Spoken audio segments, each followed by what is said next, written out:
ఓం నమో భగవతే వాసుదేవాయ. భక్తివాహిని ప్రేక్షకులకు నమస్కారం. మహాభారతం అనేది కేవలం ఒక కథ మాత్రమే కాదు, మానవ స్వభావాన్ని, ధర్మం అధర్మాల మధ్య జరిగే సంఘర్షణను ప్రతిబింబించే ఒక అద్దం. కురుక్షేత్ర యుద్ధభూమిలో శంఖారావం పూరించి ఇరు సైన్యాలు యుద్ధానికి సిద్ధమైన తరువాత దుర్యోధనుడు తన గురువైన ద్రోణాచార్యుని వద్దకు వెళ్ళినప్పుడు ఏమి మాట్లాడాడు? ఆ మాటల వెనుక ఉన్న వ్యూహం ఏమిటి? ద్రోణాచార్యుని ఔదార్యం అతనికి ఎలాంటి సందిగ్ధాన్ని కలిగించింది? ఈరోజు భగవద్గీతలోని 3వ శ్లోకం ద్వారా ఈ ఆసక్తికరమైన ఘట్టాన్ని మనం లోతుగా పరిశీలిద్దాం. మొదటగా ఆ పవిత్ర శ్లోకాన్ని గుర్తుచేసుకుందాం. పశ్యయేతాం పాండుపుత్రాణాం ఆచార్య మహతీం కముం వ్యోఢం ద్రుపదపుత్రేణ తవ శిష్యేన ధీమత. ఈ శ్లోకం యొక్క అర్థమేమిటంటే, దుర్యోధనుడు ఇలా అన్నాడు: పూజ్య గురువర్యా, ఇదిగో మీ తెలివైన శిష్యుడైన ద్రుపదుని కుమారుడు చాకచక్యంగా నడిపిస్తున్న ఈ పాండవుల గొప్ప సైన్యాన్ని చూడు అని. యుద్ధభూమిలో ఉన్న శక్తివంతమైన పాండవుల సైన్యాన్ని చూసి దుర్యోధనుడు ఆశ్చర్యపోయాడు. అతను పాండవులను చాలా తక్కువగా అంచనా వేశాడు. అయితే వారి సైనిక శక్తి అతని అంచనాలను మించిపోయింది. వారి యుద్ధవ్యూహం కూడా చాలా పటిష్టంగా కనిపించింది.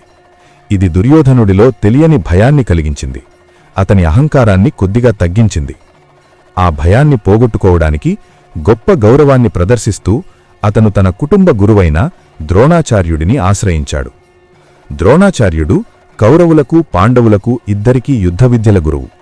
మహాభారతంలో అతని పాత్ర స్పష్టంగా వర్ణించబడింది. అతను అనేక దివ్య ఆయుధాలలో నైపుణ్యం కలిగిన అసాధారణ విలుకాడు. అయితే బహుశా తన కుమారుడైన అశ్వత్థామపై ఉన్న మితిమీరిన ప్రేమ కారణంగా అతని ఆధ్యాత్మిక దృష్టి కొంత లోపించింది. పాండవులకు హక్కుగా చెందాల్సిన రాజ్యాన్ని కౌరవులు ఆక్రమించుకున్నారని తెలిసినప్పటికీ అతను కౌరవుల పక్షం వహించాడు.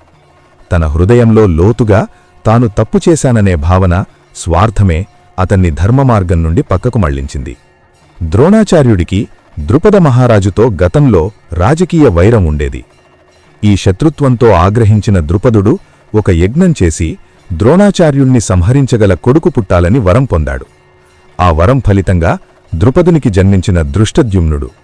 దృష్టద్యుమ్నుని జన్మ ఉద్దేశ్యం తెలిసినప్పటికీ అతను విద్యను నేర్చుకోవడానికి ద్రోణాచార్యుని వద్దకు వచ్చినప్పుడు ద్రోణాచార్యుడు తన విద్యలో మనస్ఫూర్తిగా, నిస్సంకోచంగా అతనికి నేర్పించాడు.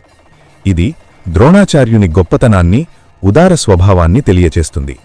కాని ఇప్పుడు యుద్ధంలో దృష్టద్యుమ్నుడు పాండవుల పక్షానికి సర్వసేనాపతిగా నటించాడు, మరియు వారి యుద్ధ వ్యూహాన్ని రూపొందించింది కూడా అతనే.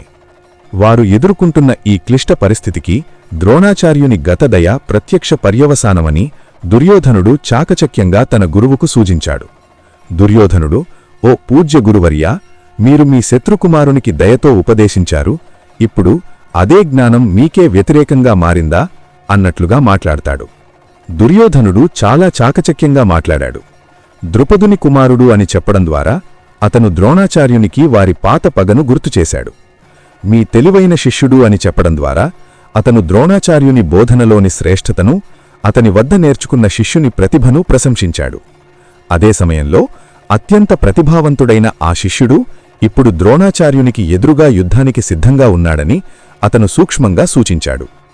దుర్యోధనుని మాటల వెనుక ఉన్న అంతరార్థం, ఇకపై ఎలాంటి కరుణ చూపకుండా పాండవులతో పోరాడమని ద్రోణాచార్యుణ్ణి ప్రోత్సహించడం.